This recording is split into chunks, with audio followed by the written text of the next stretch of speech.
ఆ రోజు వరకు తన కొడుకైన గుణనిధి ఏం చేస్తున్నాడో తనకి తెలియని పరిస్థితుల్లో ఉన్నందుకు సిగ్గుపడుతూ భార్యాబిడ్డల మీద కోపంతో ఇంటికెళ్ళి కొడుకు చెడు సావాసాలకు బానిసైన విషయం తన దగ్గర దాచిపెట్టినందుకు భార్యను మందలించాడు.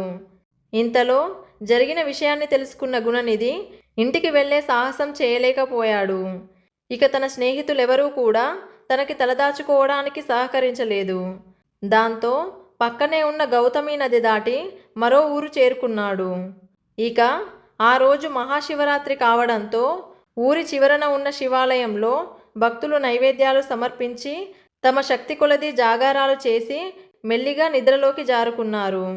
గుడిలో ఉన్న జనాలంతా పడుకున్నారని నిర్ధారించుకున్న తర్వాత ఆకలితో ఉన్న గుణనిధి భక్తులు శివునికి సమర్పించిన నైవేద్యాలను ప్రసాదాలను తీసుకొని తిందామని గర్భగుడిలోనికి వెళ్ళాడు.